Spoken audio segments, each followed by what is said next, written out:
DeSanto Propane is 4 generations strong as a trustworthy family-owned business with unmatched customer service. Go online at DeSantoPropane.com for more info or call toll-free at 1-800-752-4574. Since 1937, the difference has been DeSanto Propane.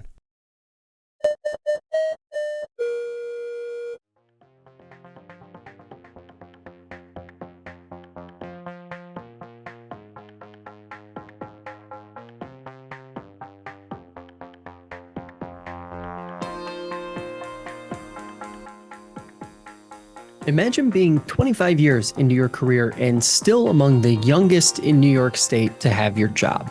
That's exactly the situation for Seneca County Sheriff Tim Thompson, who sat down with us yesterday to talk about the election he won in the fall, the goals he has as one of the youngest sheriffs in New York State, and how community sits at the center of everything Thompson does. We pick up our conversation with the sheriff as he reflects on that election, which, because of when he announced, spanned nearly 18 months. Sheriff, thanks for taking the time today. Josh, thank you so much for having me. So we didn't talk during your campaign, but I'm curious. I wanted to start here. What was your why? When you think about why you wanted to run for sheriff, what was your why? I had never done anything political before, so it was a little intimidating initially, but at the end of the day, my why was I need to step up for the community and I need to step up for the employees of the sheriff's office.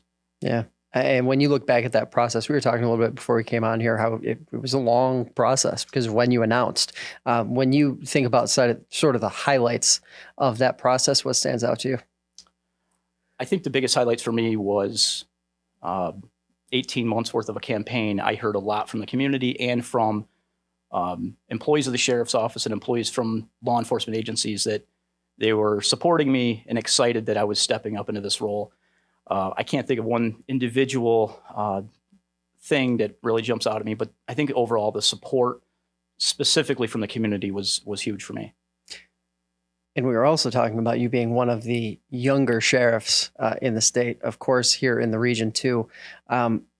When you think about that, obviously that's not something that you're thinking about day in and day out, right? But when you think about that and what role you can potentially play in being a bridge to the next generation of law enforcement leadership, how important is that to you? I've worked for the sheriff's office for 25 years, and I started as a dispatcher part-time in 1999. The one thing I can push on the new generation of police officers and correction officers is work hard every day, come to work and do your job. And I think hard work pays off in the long run. And sometimes if you stay at a place long enough, you continue to get promoted. That's worked out well for me. But in all seriousness, I just think working hard pays off. And I think it needs to really be a push for the new generation. First 30 days, we're at the end of January. First 30 days in office, what has it been like so far? It's been exciting. We've been able to hit the ground running. We've built our management team in late December, made those promotions effective January 1st. And we were literally working on January 1, getting things moving. Certainly the foundation that was set by Sheriff Stenberg under Sheriff Sullivan and then Sheriff Lewis under Sheriff Clear made it a little easier for us. We're an accredited agency. A lot of those things are already in place, but we're going to hopefully expand upon those. And with our collective experience in the sheriff's office, we were able to immediately get right to work. When you think about your leadership team that you guys created over the last couple months, what makes you most excited about what that team brings to the table over the next 4 years?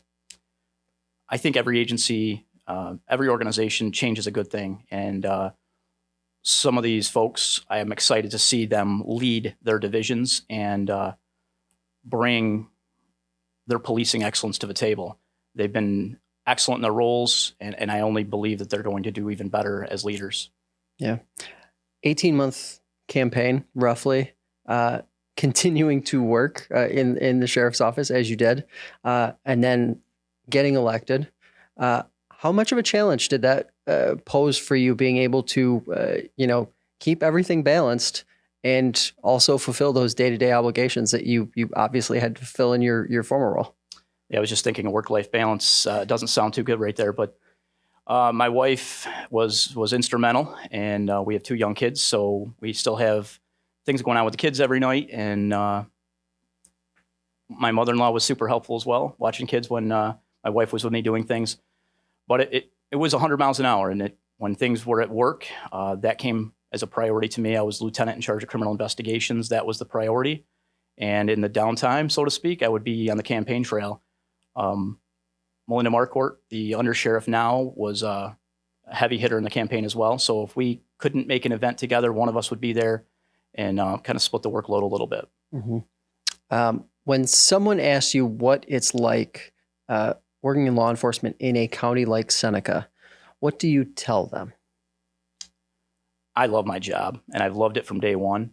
I think we're just big enough where things happen pretty regularly, but it's also small enough where you know the community and you know the people. And I sounds cliche, but I really do love my job. Yeah. Leadership. Somebody asks you what your leadership style is. What is your leadership style? Lead by example and lead from the front.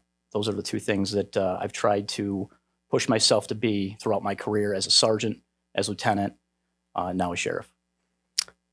When you look at the sheriff's office, kind of big picture, what are some of the challenges for a department of your size that you see as probably the most important to handle or get a handle on over the next couple of years? I think the 2 main priorities right now for that question is recruitment and retention. And we need to get more people in the ranks.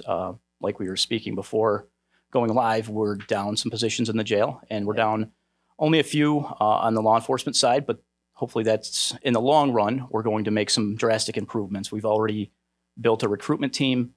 We're going to hit the ground running and really try to get to as many events as possible and think outside the box on what has not worked in the past and maybe reinvent some ideas and get as many people to the table to help out with that as possible. Is it a collection of a bunch of different things that have kind of created this scenario for law enforcement, or do you feel like it is one or 2 things that you can pretty readily identify as like the reason why recruiting has gotten so hard for departments like Seneca County? I think that answer is multifaceted. I think part of it is the culture from a couple of years ago where policing and corrections weren't the most favorable jobs. I think that's come a long way. I think we've overcome that. I think in our community, we are truly supported. And it's unfortunately some agencies can't say that, but we are supported by the public. We're supported by the county. We're supported by the county legislature. I'm not exactly sure what the issue is. Sometimes we have a hard time competing with neighboring counties that pay a little bit more. And that's something we need to work on collectively. We are re-examining some work schedules so that we can try to promote more of a work-life balance for our members. And hopefully we can get to the point where these positions are filled. You mentioned the jail. Obviously, you're more short-staffed there than you are on the actual law enforcement side right now. When you think about the jail and recruiting for corrections, how much more of a challenge is that versus recruiting for, say, road patrol or something of that like? Unfortunately, it is challenging for us with the jail, and I think that's not just us. I've talked to sheriffs and undersheriffs across the state that are in the same position. Oftentimes, it's a tough job, bottom line, and oftentimes we do not get people that want to be correction officers. It's a little bit more glamorous being on the street driving a police car than working behind the walls, dealing with incarcerated individuals all day, and it's a very difficult job. I have tremendous respect for our members that do that day in and day out. Sometimes we use the jail as a stepping stone, so to speak, where members go from the jail to the road patrol. It's difficult for us because it causes the backfill issue within the jail.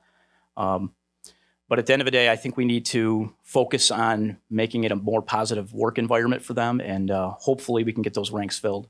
Yeah. When you think about reaching students in high schools in Seneca County, is that an area that probably could see some success in terms of reaching those folks and perhaps keeping them here in Seneca County long term?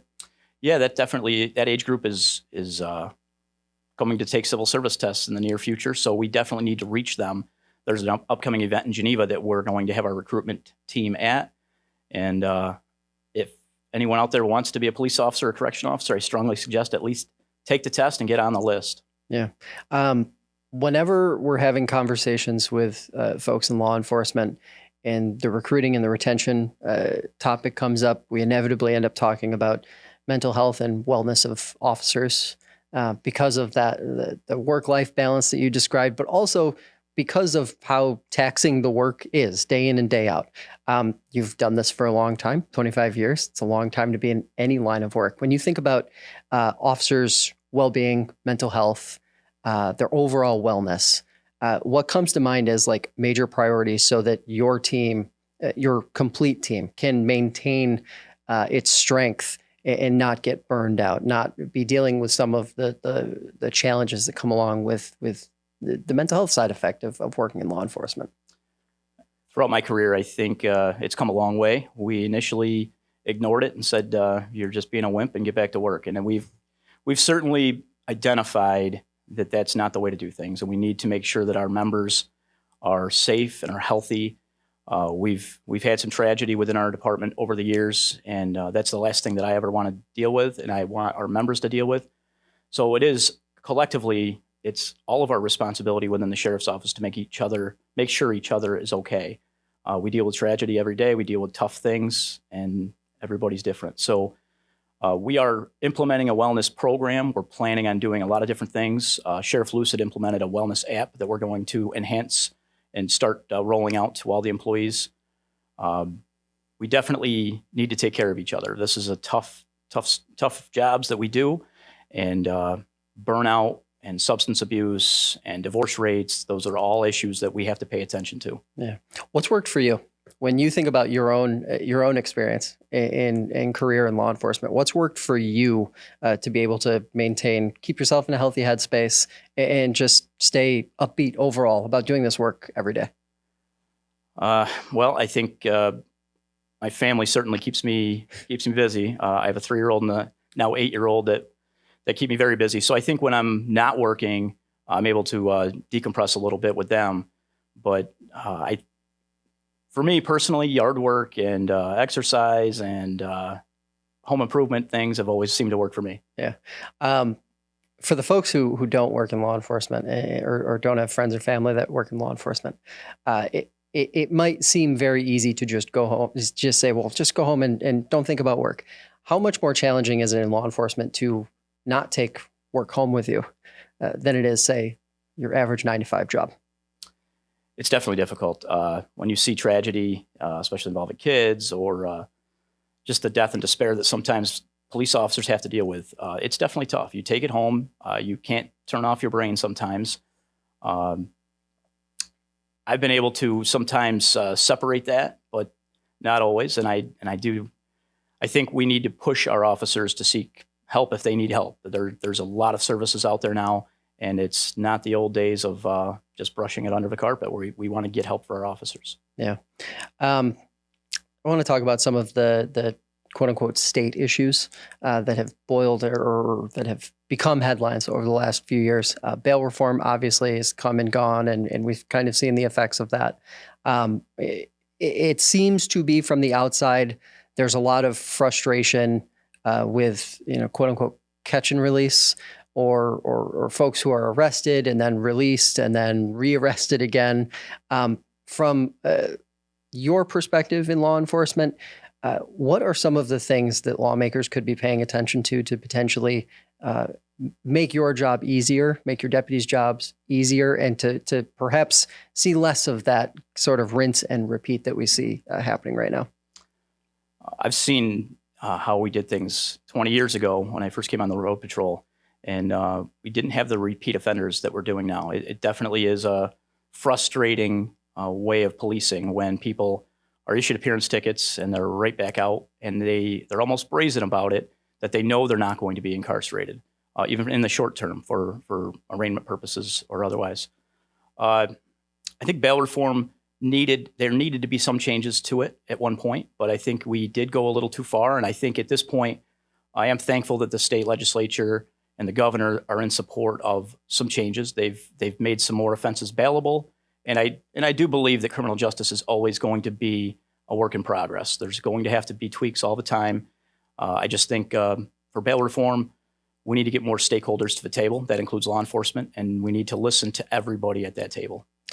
If not bail reform, because that kind of sucks the energy out of like all of these conversations when we're talking about New York State and how it handles crime.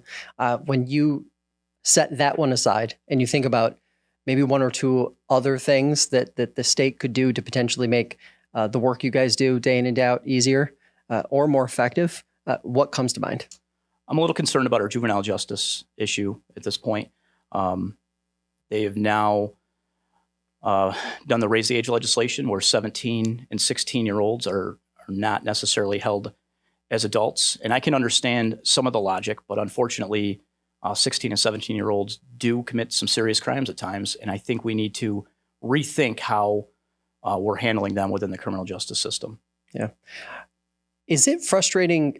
I'm always curious about this because it seems like when we're looking at policy and we're covering policy on the news side of things, it looks pretty clear that resources aren't being allocated, the support resources after the fact. And it's almost as if law enforcement is sort of just being told, well, you have to work with this, you have to deal with it, especially with teens, younger, you're calling them kids.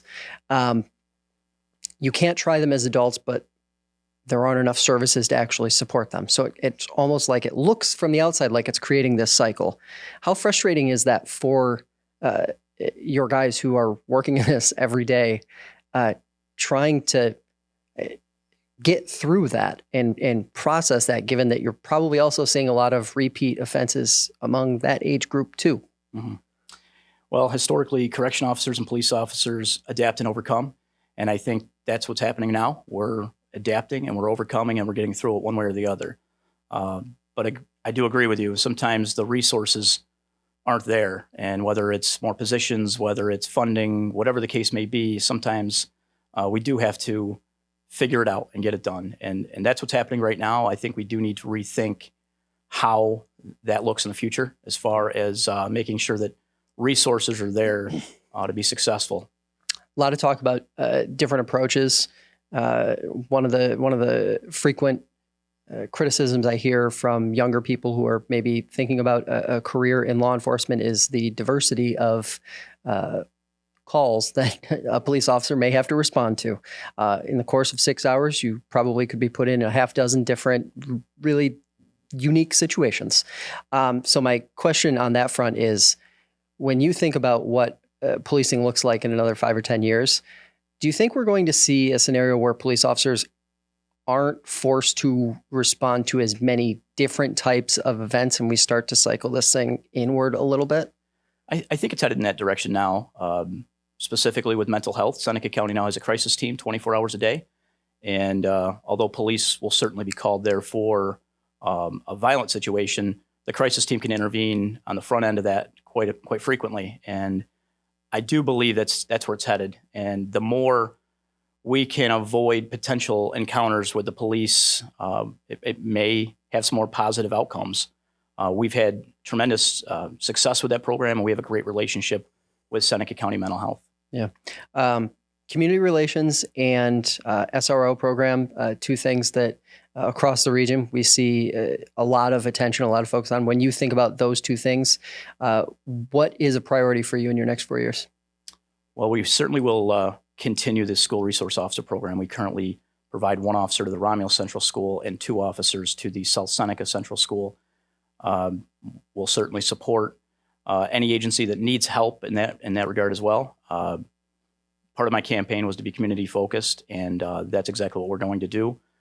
In the coming months, we'd like to meet with some of the church leadership in the county, start discussing issues with them as well regarding them being soft targets. We want to make sure that they're thinking that they could theoretically be targeted. People have bad intentions sometimes, and we want to make sure that those groups are safer. We definitely plan to be a very community-driven agency, and our undersheriff, she's made a career doing community outreach as a school resource officer, as a DARE officer, and all those programs we certainly will be continuing. You mentioned soft targets. Obviously, that's a relatively new term, but something that everybody is pretty familiar with at this point. how much harder is that conversation to have in a county like Seneca, where I'm going to say most people feel pretty secure and safe most of the time? How much more challenging is it explaining the importance of being mindful of that and having plans and making sure that your department is also prepared for anything that could potentially happen? Sadly, I think it's easier today than ever because of watching nightly news every day. Small counties, small communities are affected by active shooters all across this country. We've had buy-in from everybody. We also have several officers that are trained to teach active shooting training, so we're going to certainly continue that and hopefully enhance that program as well. But yeah, sadly, it's an easier conversation than ever before. We partner with all the law enforcement agencies within Seneca and outside of Seneca, and we will continue to do what we can to protect as many people and educate as much as we can. I want to talk a little bit about technology, kind of two sides of this one. First, technology and how you guys actually do your jobs day in and day out. What is the biggest change in recent years technologically that's helped you guys be able to do your job more effectively? From the road patrol perspective, computers in the cars with connectivity, the body cams, it's amazing what's out there now. And you have to stay modern. Agencies must stay modern. That is one problem. If you start falling behind, it's tough to catch up. With the implementation of a lot of the legislation, some of that's forced. And on the criminal investigation side, where I came from, the ability to use technology with cell phones is incredible, and that's all exploded in the last 5 to 10 years. On the correction side, the iris scanning and other technological advancements, it's just amazing what's happened over the last 25 years since I started. Yeah.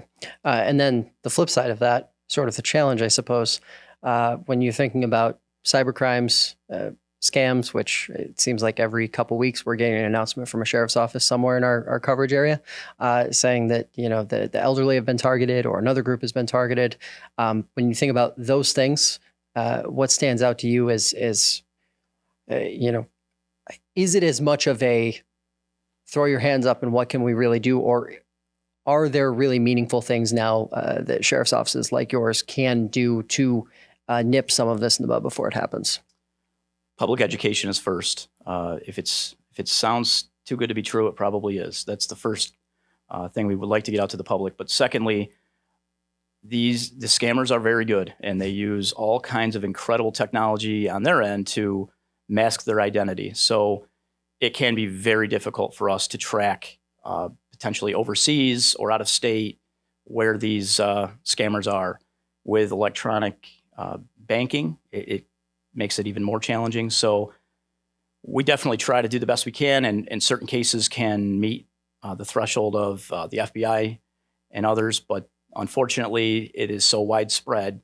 At the end of the day, we need to make sure that the victims just realize if it's too good to be true, don't get involved, hang up the phone, notify your local law enforcement agency.